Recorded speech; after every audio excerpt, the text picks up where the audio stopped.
Toma a la inútil, es un regalo. Lo dijo así, en plena feria, entre las risotadas de los patrones de fundo, como quien bota un trapo viejo, y la reacción del agricultor pobre, que todos esperaban fuera de vergüenza o de risa cómplice, cayó a la plaza entera. Se imagina lo que es ser entregada a un desconocido como si fuera una cosa, frente a un pueblo que solo sabe repetir las crueldades de los poderosos. Así comienza la historia de Elvira y Elías, dos nombres que San Benito del Secano intentó borrar y que el tiempo se encargó de grabar en piedra. Y dígame, mi amigo, mi amiga, ¿cómo terminó esta historia? Dejó a un pueblo entero sin poder mirarse al espejo. Una verdad enterrada, una injusticia planificada y un amor que nació exactamente donde alguien quiso sembrar humillación.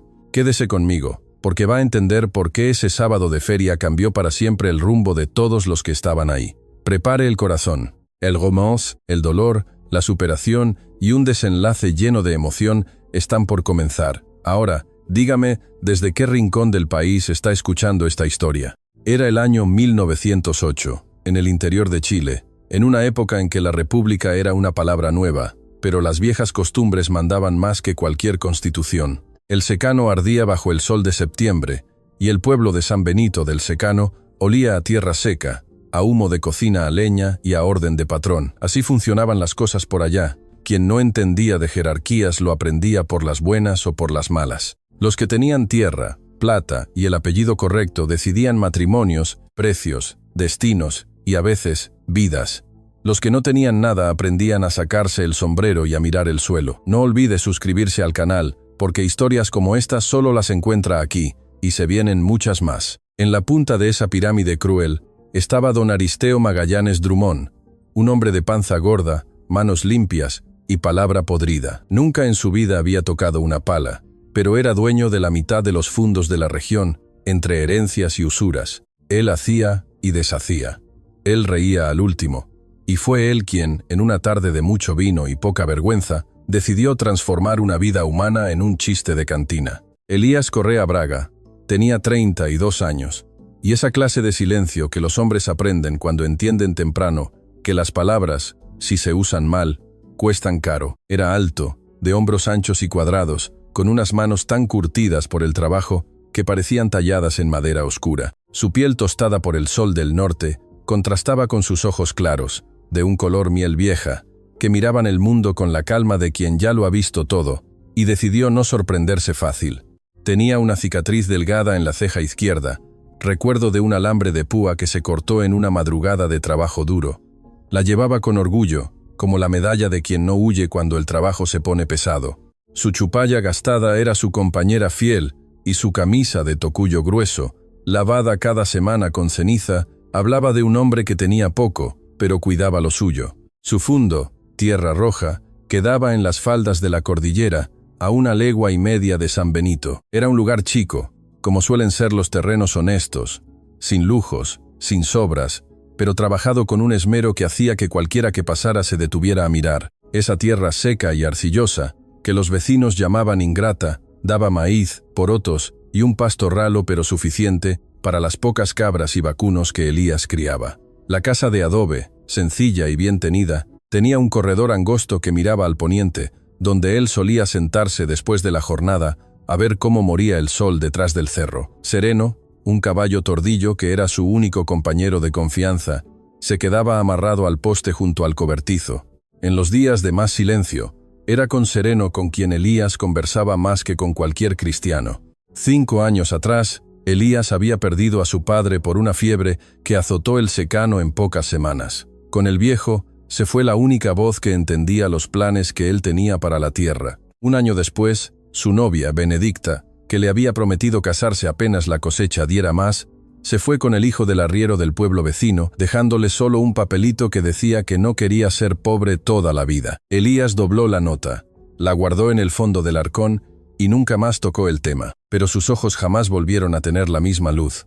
El pueblo lo veía como un hombre hosco, de los que se empecinan en trabajar tierra mala, como si la tierra les debiese algo. Pocos sabían que detrás de ese silencio había un hombre que sentía mucho y hablaba poco, justamente porque conocía el peso de lo que decía. Aquel sábado de septiembre, Elías había ido a la feria del pueblo a vender unos sacos de maíz y a comprar sal, harina y el cuero que necesitaba para remendar la montura vieja. La feria de San Benito olía a montura, a queso de cabra, a aguardiente barato y a humo de tabaco del fino. Los animales mugían en los corrales improvisados, los niños corrían entre los puestos y los hombres discutían precios con esa seriedad de quien pelea una guerra. Era el corazón del pueblo latiendo de ese modo ruidoso y a veces cruel. Elías ya había cerrado un buen trato por el maíz y caminaba hacia la calle principal cuando escuchó la voz de Drummond retumbando en la plaza. Imposible no oírlo. El patrón hablaba con el tono de quien jamás ha sido interrumpido. Elvira Sousa Lima tenía 21 años y unos ojos color miel oscura, de esos que guardan más de lo que la boca se atreve a contar. Era hija de un pequeño parcelero que murió dejando solo deudas y a una niña sin dote. 2 años antes, la habían obligado a casarse con el hijo mayor de Drummond, quien la devolvió con una sola acusación grabada a fuego en su nombre, como si fuera marca de ganado.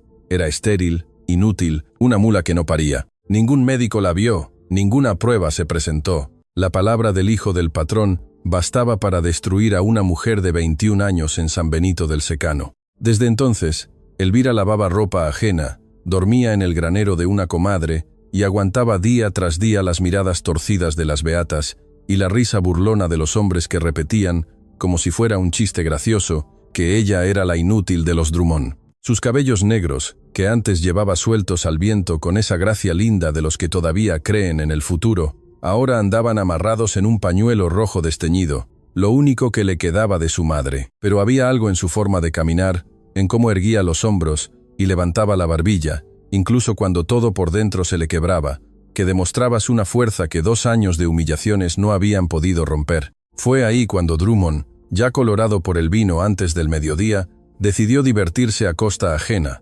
Elvira había ido a la feria a comprar un poco de harina con las monedas que juntó lavando ropa durante semanas. El patrón la divisó desde lejos con los ojos de quien encuentra entretención barata. Llamó a Elías a gritos, y cuando el agricultor se dio vuelta, Drummond abrió los brazos como si estuviera haciendo un regalo generoso, empujando a Elvira hacia él en medio de la plaza, entre las carcajadas de sus capataces y de los comerciantes apurados por quedar bien con el poder. Toma a la inútil, Elías, es un regalo. Ya que ni tierra buena tienes, llévate al menos una mujer de tu misma clase. El chiste resonó en toda la feria. Las risas fueron fáciles y cobardes, como son siempre las risas de los que no tienen valor propio y se cuelgan de la crueldad de los fuertes. Elvira no lloró, se quedó inmóvil, con la frente alta, el pañuelo rojo temblando con el viento cálido, mirando al frente con los ojos de quien decidió no darle al mundo el gusto de verla derrotada. La harina se le cayó de la bolsa, no se agachó a recogerla. Elías la miró en ese instante y vio, no a una mujer humillada, sino una dignidad que la plaza entera no merecía. Él conocía en carne propia lo que pesaba ser el blanco de burla de los que se creen superiores. Sabía lo amargo que es que usen tu nombre de chiste los que nunca han trabajado lo que él trabajaba. ¿Quieres venir conmigo?, le preguntó despacio, solo para ella. No era una orden, era una pregunta. La diferencia parecía pequeña, pero significaba el mundo entero. Elvira lo miró fijo por un segundo, buscando en el rostro serio de aquel hombre alguna mala intención que debiera temer. No la encontró, solo vio a alguien que, a diferencia de todos los demás, le había preguntado. «No tengo a dónde ir», dijo ella con una honestidad que les dolió a ambos. «Lo sé», respondió Elías, y se dio vuelta para caminar hacia su caballo, sin mirar a Drummond, como si el patrón ya no existiera en el mundo que importaba. En ese preciso momento, sin que ninguno lo notara, el destino empezaba a tejer un lazo que ni el dolor más grande podría desatar. El fundo Tierra Roja recibió a Elvira con olor a tierra tibia y a café, cargado que todavía quedaba en la cocina de la mañana. Ella entró despacio, afirmando la bolsa con sus pocas pilchas que había alcanzado a rescatar del granero de la comadre antes de partir con Elías. Era una casa sencilla, una mesa de madera rústica marcada por los años, una lámpara de parafina colgada de un gancho de fierro, paredes de adobe y un techo de tejas de arcilla por donde entraba una brisa suave al caer la tarde. No era lo que ella había soñado para su vida, pero había algo en ese rancho que las casas ricas de San Benito jamás tuvieron, un silencio que no aplastaba, que solo esperaba. Elías dejó la bolsa de ella en la habitación, la única de la casa. «Tú duermes aquí», dijo él, sin rodeos. Ella abrió la boca para protestar, para decirle que no era necesario, pero él la interrumpió antes de que hablara. «Yo duermo en el cobertizo. Ya lo he hecho antes y no me cuesta nada. Necesitas descansar y tener un lugar decente. No había discusión en su tono, pero tampoco imposición.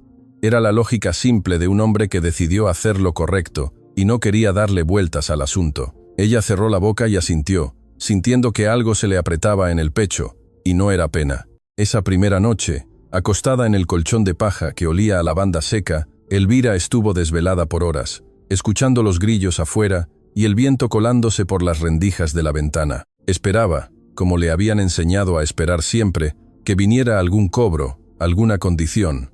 No llegó nada. Por la mañana, había una palangana con agua limpia del pozo en el corredor y un plato de porotos fríos con queso en la mesa. Elías ya estaba en el potrero cuando ella despertó. Con los días, Elvira empezó a ayudar. Primero en la cocina, de la que se adueñó sin pedir permiso, porque cocinar era lo único que nadie podía quitarle. El café quedó más cargado. La comida tuvo sazón de verdad, y el rancho empezó a oler distinto, a hogar habitado. Elías lo notó. No dijo nada al principio, pero una mañana llegó del potrero y se quedó parado en la puerta un momento, respirando hondo, como saboreando un recuerdo que había olvidado sentir. Geraldo, el peón que ayudaba en las tareas de la tierra, la miraba de reojo al comienzo. Era un hombre de 50 años, seco y desconfiado como el suelo que pisaba, y la llegada de una mujer con esa historia le traía más desconfianza que alegría. Durante la primera semana, le respondía a Elvira con monosílabos y le esquivaba la mirada. Pero cuando ella, sin que nadie se lo pidiera, le remendó una camisa rota que él tenía tirada en un rincón del galpón y se la dejó doblada sobre la mesa, sin decirle una palabra. Geraldo se acercó al corredor esa noche y le dijo, con esa voz ronca de los que no saben dar las gracias: «Gracias, señorita, no era mucho, pero bastaba». De a poco, Elvira y Elías aprendieron a compartir los silencios antes de compartir las palabras. Era un silencio distinto al que ella conocía. No era el silencio pesado del miedo, ni el vacío del abandono. Era el silencio de dos personas que aprendieron a moverse una alrededor de la otra sin estorbarse. Ella ayudaba en la huerta, cuidaba las gallinas y cosía por las tardes en el corredor cuando la luz era buena. Él trabajaba en el potrero y en el corral. Llegaba a la hora de comer, comía con su seriedad de siempre, pero dejaba el plato limpio y el café tomado hasta la última gota, demostrando una gratitud que no necesitaba frases hechas. Los días pasaban con esa lentitud buena del secano en septiembre, cuando el calor todavía golpea fuerte pero el sol ya demora un poco más en bajar. La rutina se armó sola, sin acuerdos. Elvira se despertaba cuando cantaban los gallos, preparaba el desayuno antes que todos y barría el patio de tierra cuando el cielo todavía estaba gris. Elías llegaba de ordeñar con los baldes, trayendo el olor a pasto y cuero en la ropa. Se tomaba el café de pie apoyado en la puerta y partía al potrero sin hablar mucho, pero con un gesto con la cabeza que Elvira aprendió a leer como algo parecido a un agradecimiento. Geraldo pasaba a veces por la cocina y sacaba un pan que había quedado del día anterior sin pedir permiso, sabiendo que en esa casa lo que estaba en la mesa era de todos. La primera conversación larga ocurrió una tarde en que Elvira desmalezaba la huerta y Elías fue a buscar una pala que había olvidado ahí. En vez de tomar la herramienta e irse, se agachó al otro lado del tablón y la ayudó a arrancar las raíces rebeldes que a ella le costaba sacar. No hablaron de inmediato, pero después de un rato ella dijo sin levantar la vista: «Todavía no me haces ninguna pregunta». Elías soltó la raíz que tiraba y se quedó callado un momento. «Cuando quieras contarme, me cuentas», respondió. «No necesito saberlo todo para saber lo que importa». Elvira levantó la cabeza y lo miró. Era la primera vez en años que alguien le decía algo así. Esa misma noche, sentados bajo un algarrobo centenario que estaba junto al pozo viejo, donde la sombra duraba hasta después de caer el sol, las palabras empezaron a salir. Él le contó de la novia que se había marchado, de la soledad que se le volvió costumbre y del padre que partió antes de tiempo. Su voz era firme, pero con algo temblando por dentro, como una cuerda tensa que no quiere mostrar la fuerza que soporta. Ella le habló de su matrimonio, que no fue más que una humillación disfrazada de sacramento, de cómo la devolvieron como si fuera una pieza defectuosa y de los 2 años que pasó viviendo de sombra en sombra. A veces la voz de Elvira se quebraba.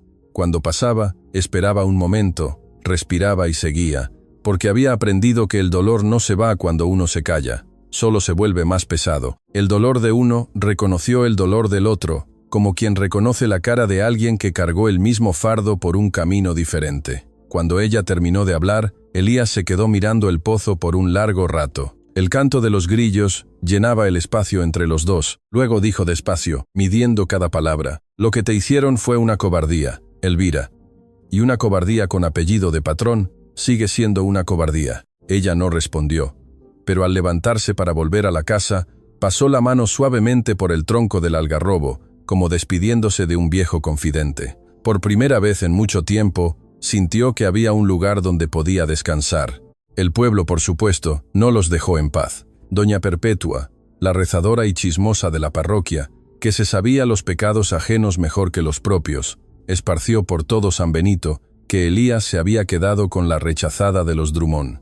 Las mujeres que iban a la misa de los martes lo comentaban mientras elegían hilos en el almacén de don Horacio. «Dicen que se la llevó por pura lástima», decía una, acomodándose el pañuelo en la cabeza, o por interés, respondía otra. «Esa niña tiene una maldición encima desde que nació». Don Horacio, que escuchaba todo detrás del mostrador, movía la cabeza pero no decía nada. No era hombre de alimentar cagüines ajenos. Los capataces de Drummond pasaron 2 veces por la entrada de Tierra Roja en una semana, sin un motivo claro, solo para que vieran que los estaban vigilando. Elías salió la segunda vez, plantó los pies en el patio con los brazos cruzados, y miró a los jinetes con la calma de quien no se deja intimidar. «¿Se les ofrece algo?», preguntó con voz baja y firme. Los capataces se miraron. No encontraron miedo en el rostro de ese hombre como para pasarse de listos, y se dieron la vuelta sin responder. Pero la advertencia estaba hecha. Drummond vigilaba.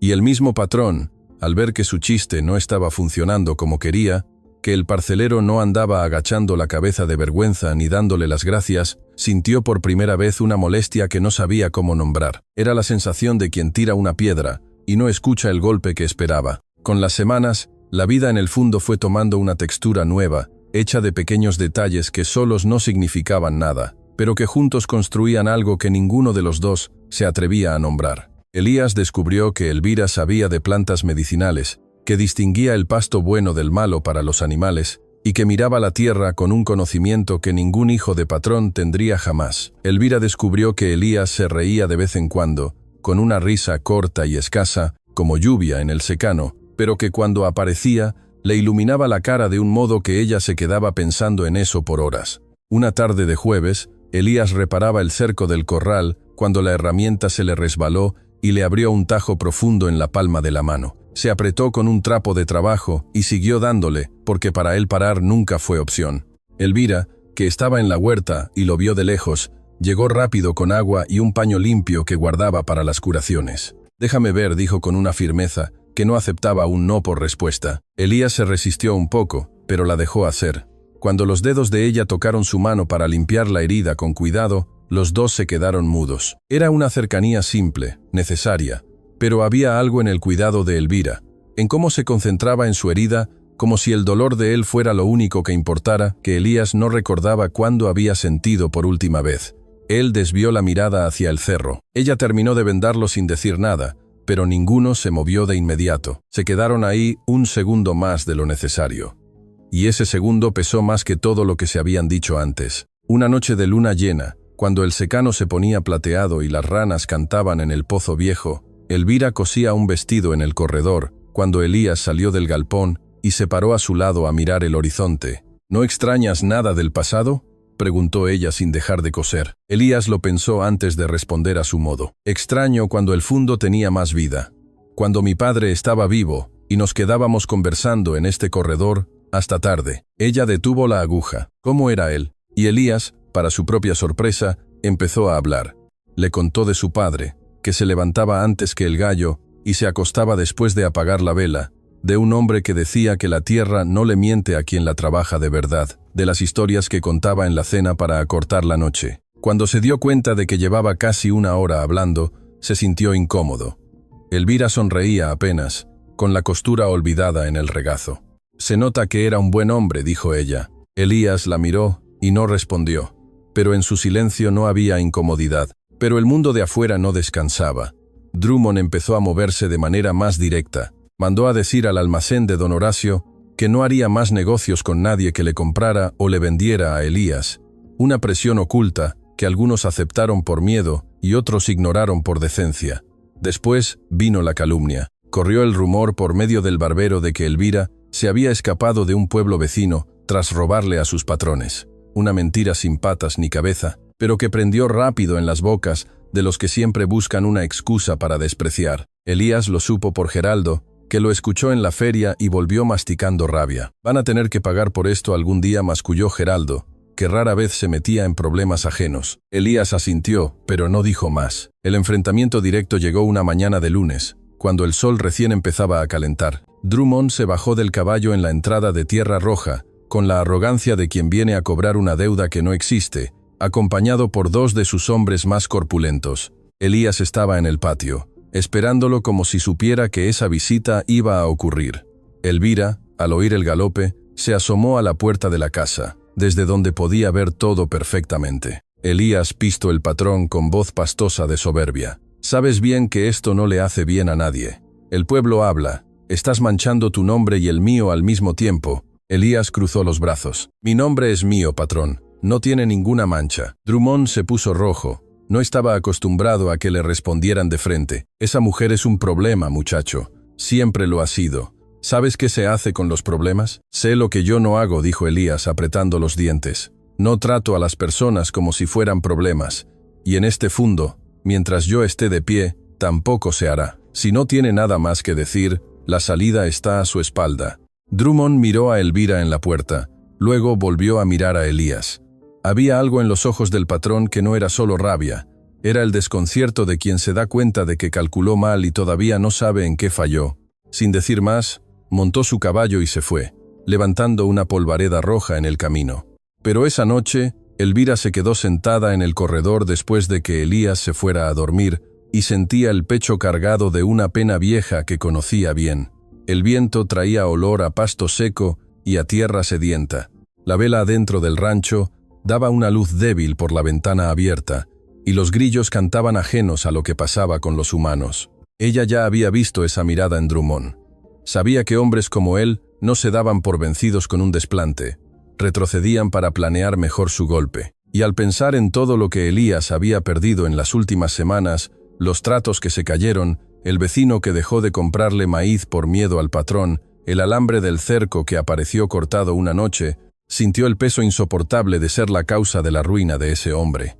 Había pasado toda su vida siendo descartada. Lo último que quería era ser la carga que le doblara la espalda al único que le había tendido la mano. A la mañana siguiente, empezó a ordenar sus pocas cosas. Elías la encontró con la bolsa lista y el pañuelo rojo guardado con cuidado, lista para marcharse. «¿A dónde vas?», preguntó él desde la puerta, sin entrar. «Me voy», dijo ella. Su voz era firme, pero por dentro tiritaba. «No porque no quiera estar aquí, sino porque mi presencia solo te trae desgracias. Perdiste negocios, te rompieron el cerco y vas a perder más. No puedo dejar que pagues el precio de una bondad que yo no merezco que pagues así». Elías se quedó inmóvil, con la cara seria, pero en sus ojos apareció algo que rara vez mostraba. «No entiendes nada», dijo despacio. «Yo no estoy perdiendo. Al fin encontré algo que vale la pena». Elvira cerró los ojos. «Elías, por favor». No la interrumpió él, con voz más firme. «No soy hombre de muchas palabras, pero cuando hablo es porque lo he pensado. Te quedas, el fundo va a aguantar lo que tenga que venir, y yo voy a aguantar contigo». Elvira se quedó con los ojos cerrados un buen rato.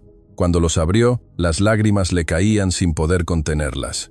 Esta vez, dejó la bolsa en el suelo muy despacio, y fue en ese instante, como si el destino hubiera estado esperando ese preciso momento para actuar, que se escucharon unos pasos lentos en el patio. Era Ñoñito, un viejo arriero de pelo cano y manos temblorosas que había trabajado para el padre de Elvira cuando ella era niña. Llegó afirmándose apenas, más por la edad y el miedo que por enfermedad, apretando un sobre amarillento contra el pecho, como si fuera el tesoro más grande del mundo. Elvirita dijo con la voz gastada: «Tenía que encontrarte. Necesitaba decirte esto antes de morirme, algo que guardé por puro miedo durante demasiado tiempo». Y ahí, en ese patio de tierra arcillosa, con el sol todavía bajo y el pañuelo rojo de Elvira moviéndose con el viento, una verdad, enterrada por 2 años, empezó a salir a la luz. Ñoñito se sentó en el corredor, con las manos tiritando mientras dejaba el sobre en la mesa.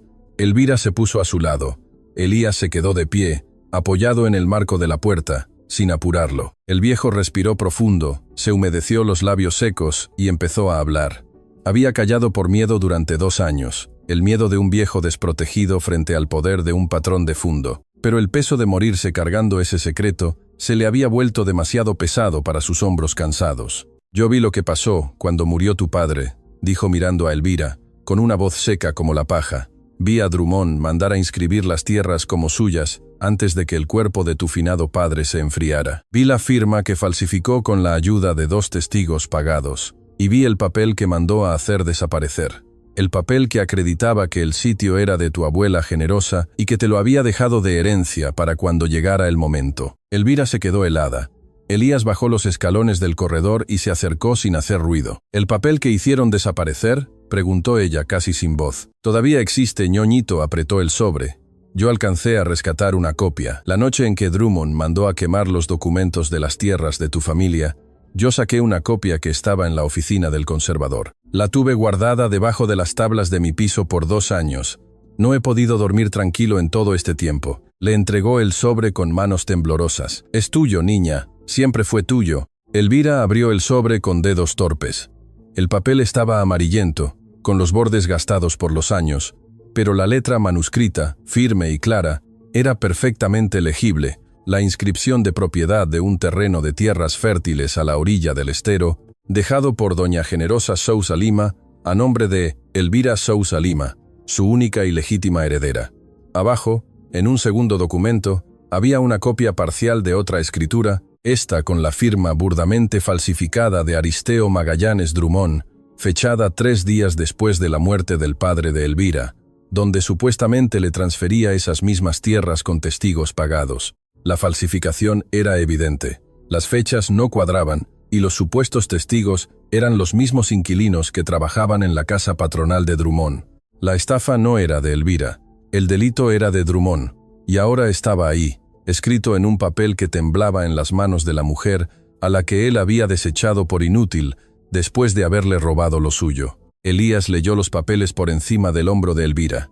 Su rostro no cambió mucho, porque rara vez lo hacía, pero la tensión en su mandíbula y el brillo de sus ojos claros lo decían todo. ñoñito estaba con la cabeza gacha, como quien sabe que el perdón llega tarde, pero llega de corazón. «¿Por qué esperaste tanto?», preguntó Elvira, sin rabia, solo con el cansancio de quien necesita comprender. «Por miedo», mi niña, dijo el viejo con la voz rota. «Miedo a un hombre con tanto poder. Pero el miedo a morirme, sin hacer lo correcto, terminó siendo más grande». Ella puso su mano sobre la mano temblorosa del viejo. «Hiciste lo correcto. Gracias». La noche más oscura cayó esa misma tarde, como si el patrón presintiera que algo andaba mal. 2 de sus capataces llegaron a Tierra Roja antes del atardecer, con los machetes al cinto y una advertencia clara. Andaban buscando al viejo ñito, y al que supiera dónde estaba, le convenía hablar rápido. Elías fue al cobertizo a ensillar a Sereno con una calma que daba más miedo que cualquier grito. Volvió al corredor, donde Elvira y el viejo esperaban. Se guardó los papeles dentro de la camisa, bien pegados al pecho, y le dijo a Geraldo con voz firme: «Geraldo, te quedas con ellos. Si aparece alguien, tú no sabes nada y no has visto a nadie». Geraldo asintió sin dudar. Llevaba años esperando una razón para hacer algo que valiera la pena.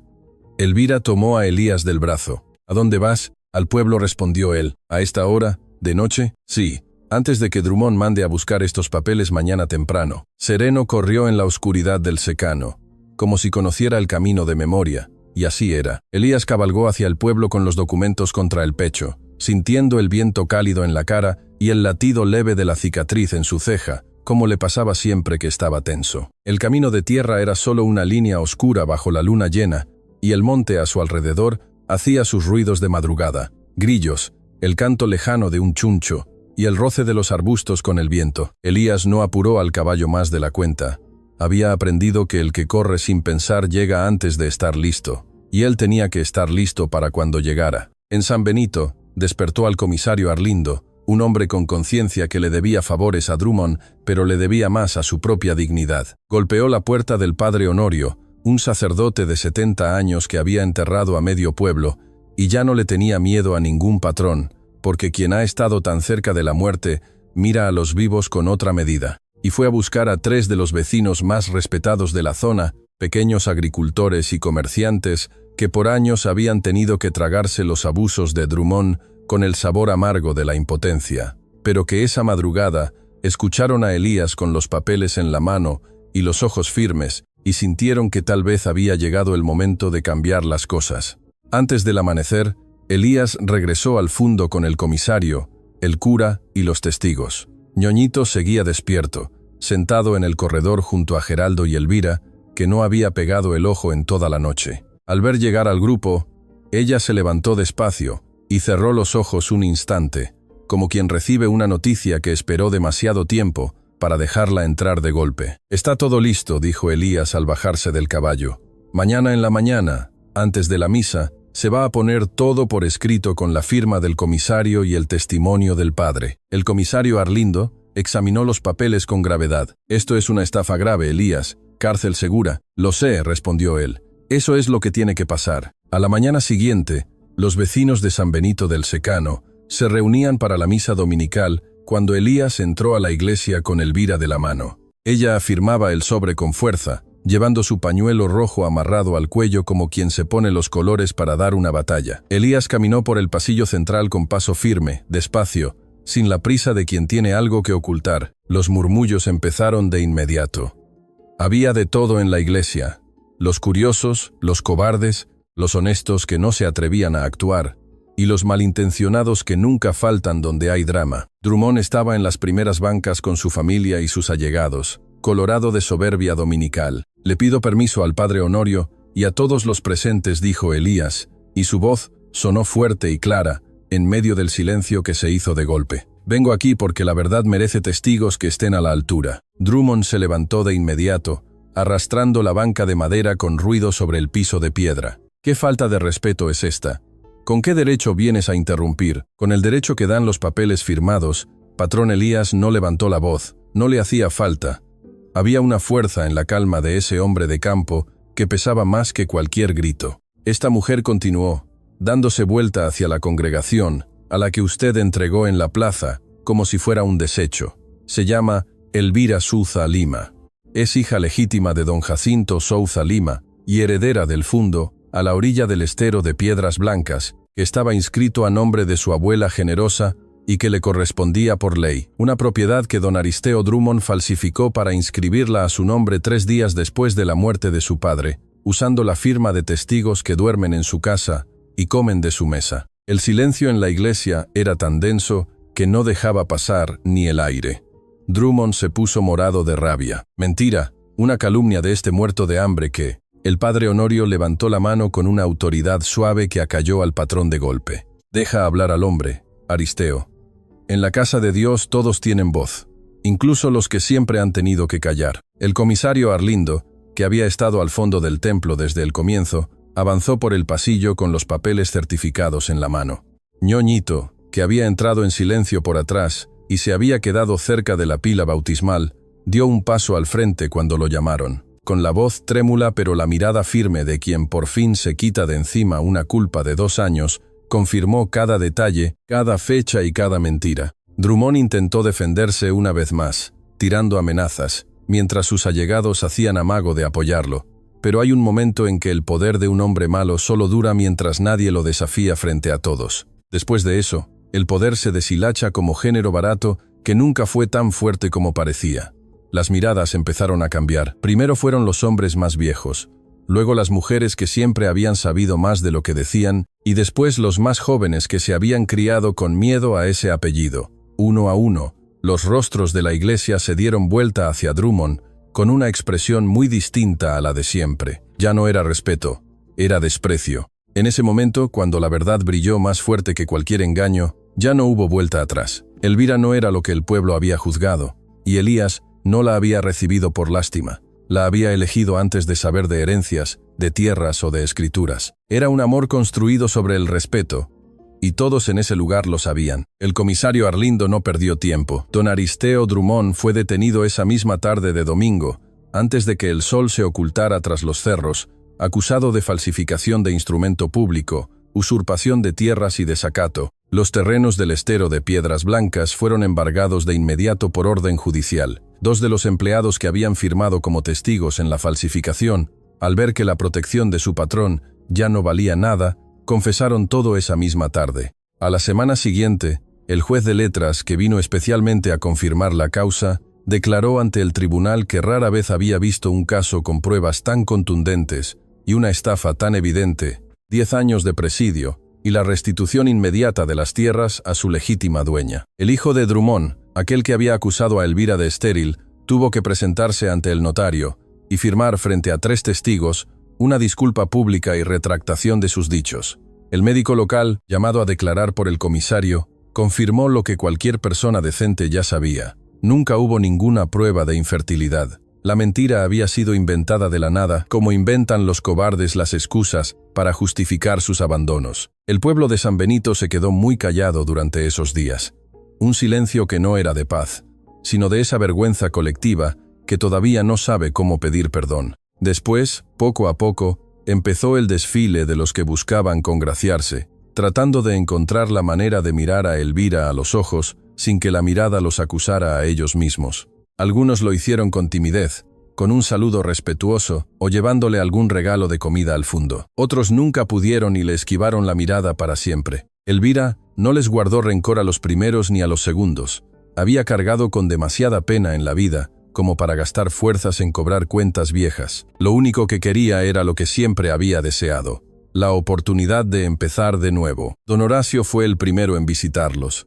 Llegó una tarde de martes con un saco de harina flor y la cara colorada de quien sabe que debió hablar antes. Siempre supe que esa historia de Drummond era turbia, dijo sentado en el corredor. Pero el miedo es el peor defecto de un hombre, y a mí me sobró. Elvira le sirvió una taza de café sin hacer comentarios. Elías se quedó de pie junto a la puerta, en silencio. Con eso bastaba. Una tarde de octubre, cuando el secano empezaba a anunciar que la lluvia tan esperada por fin llegaría ese año, Elías caminó hacia el algarrobo centenario junto al pozo viejo. Elvira ya estaba ahí, con la mano apoyada en el tronco ancho, mirando el horizonte que se teñía de un naranja encendido. Él se acercó despacio y se paró a su lado.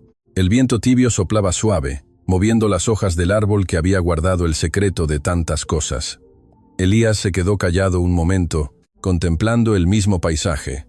Luego habló, con esa voz baja que reservaba para lo que de verdad le importaba. «Elvira, tengo algo que decirte, y no sé decir estas cosas con adornos porque nunca aprendí». Ella se dio vuelta a mirarlo. «Tú sabes bien de quién hablo cuando digo que esta casa cambió desde que llegaste. Tiene más vida. Yo tengo más vida. No te recibí por caridad. Te recibí porque vi en esa plaza a una mujer que valía mucho más de lo que le estaban haciendo. Y en estos meses aprendí algo que pensé que ya no iba a aprender». Él respiró profundo. «Aprendí que uno puede querer estar cerca de alguien no por costumbre, ni por necesidad, sino porque la vida es mejor cuando esa persona está. Tú haces que quiera hablar más, haces que quiera seguir adelante. Sé que has pasado por mucho por culpa de un hombre, y entendería si no quieres escuchar esto, pero me pesaría demasiado quedarme callado». Elvira cerró los ojos por un instante. El aire olía a tierra seca y a flor de algarrobo. Cuando los abrió, tenía lágrimas en los ojos, pero también una ligereza que él nunca le había visto. La ligereza del que suelta un fardo pesado que ha cargado por años. Elías dijo con voz firme, a pesar de la emoción: «Pasé 2 años siendo tratada como una cosa, como un error, como un estorbo. Aprendí a no esperar nada de nadie, porque la esperanza duele más que el abandono cuando uno ya no tiene nada». Él la escuchaba sin interrumpir. «Pero tú me enseñaste algo que yo había olvidado, que hay hombres que preguntan antes de actuar, que hay un respeto que no pide nada a cambio, y que es posible sentirse segura sin tener miedo a lo que viene después». Puso su mano sobre la mano curtida de Elías, muy despacio, como quien elige cada movimiento. «No me quedo aquí porque no tenga a dónde ir. Ahora tengo mis tierras y tengo mi nombre limpio. Me quedo porque quiero, porque a tu lado es donde siento que soy una persona de verdad». Elías dio vuelta su mano y entrelazó sus dedos con los de ella. No dijo nada más. Levantó la otra mano y le acarició la mejilla con suavidad, confirmando que lo que sentía era real. Ella volvió a cerrar los ojos, y el beso que vino después fue el primero de su vida, tal como le había pedido al destino que fuera, con cuidado, elegido, sin prisa. El beso que no sella un contrato, sino una promesa que ambos se hacían a sí mismos y al otro al mismo tiempo. El algarrobo movió sus hojas suavemente, como dando su aprobación. El matrimonio se celebró una mañana de noviembre, bajo ese mismo algarrobo que se había cubierto de flores amarillas, como si supiera que estaba reservado para la ocasión. El padre Honorio fue al fundo, con su sombrero gastado y su sotana vieja, sonriendo con la alegría de quien ve que la vida por fin se endereza. Todo el pueblo fue invitado, no por obligación, sino porque Elías y Elvira quisieron que fueran testigos de un comienzo que empezaba bien. Doña Perpetua apareció con un dulce de leche que nadie le había pedido y una disculpa silenciosa en los ojos que todos supieron entender. Geraldo se quedó de pie al lado de Elías como su padrino, más tieso que de costumbre, lo que para él era la mayor muestra de celebración. Don Horacio trajo a su hija y a sus nietas. Ñoñito llegó antes que nadie, incluso antes que el cura, y se sentó en una piedra, cerca del algarrobo, con los ojos empañados por la emoción de saber que su deuda estaba pagada. Elvira usó un vestido sencillo de algodón blanco que ella misma había cosido por las noches y llevaba el pañuelo rojo de su madre amarrado al ramo de flores silvestres que Elías le había cosechado esa mañana antes de que amaneciera, caminando solo por la orilla del camino. Cuando él la vio llegar, se quedó mudo por un momento más largo de lo habitual.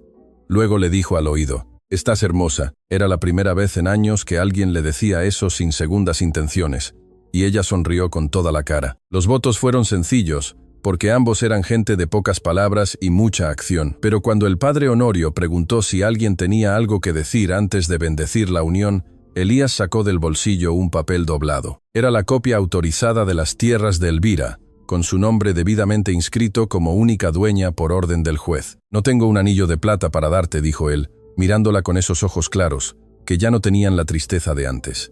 «Pero tengo esto, lo que es tuyo, a tu nombre, porque lo que es tuyo no tiene por qué llevar mi nombre encima, es solo tuyo». Elvira recibió el papel con ambas manos, como quien recupera algo robado que por fin vuelve a casa.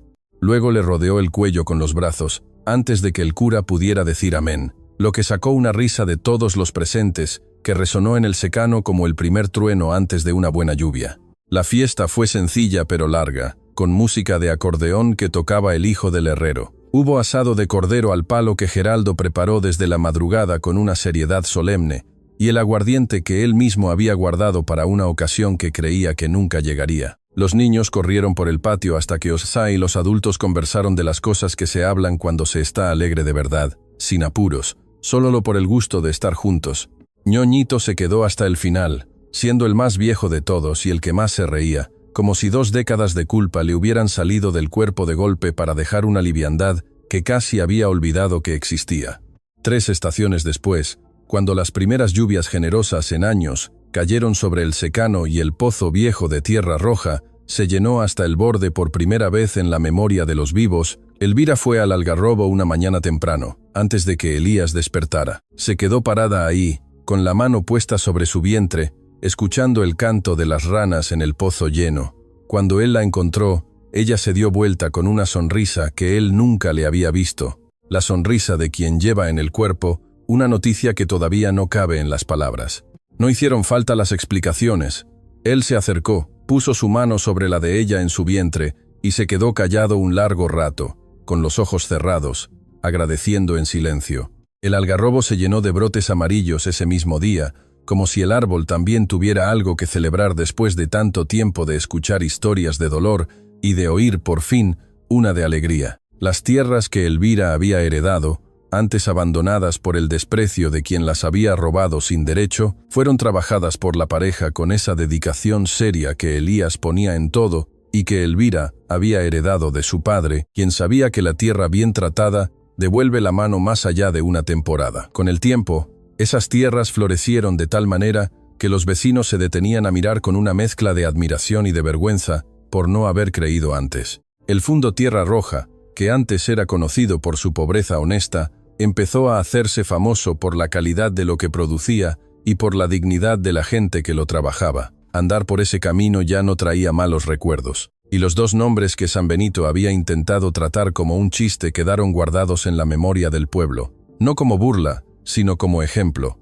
El ejemplo de que la dignidad no se regala ni se quita, solo se reconoce. Y así termina la historia de Elías, Elvira y el hijo que vendría a marcar un nuevo tiempo en Tierra Roja. Una historia que comenzó con una humillación pública, y terminó con la prueba viva de que quienes buscan achicar a los demás solo consiguen mostrar su propia pequeñez. Donde antes hubo desprecio y abandono, floreció no solo el amor sino la justicia.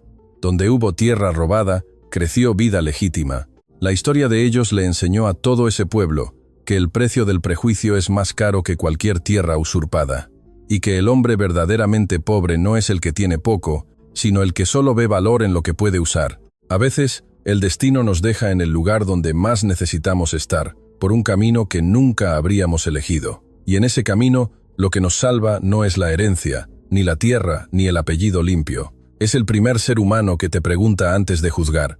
¿Y usted, qué piensa de este final tan emocionante? Déjenos su comentario, que su opinión es muy importante para nosotros.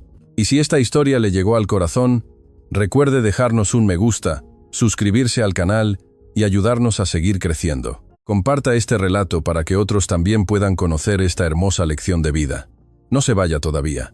Haga clic en la siguiente historia, porque hay muchas más narraciones de época esperándolo. Nos vemos allá.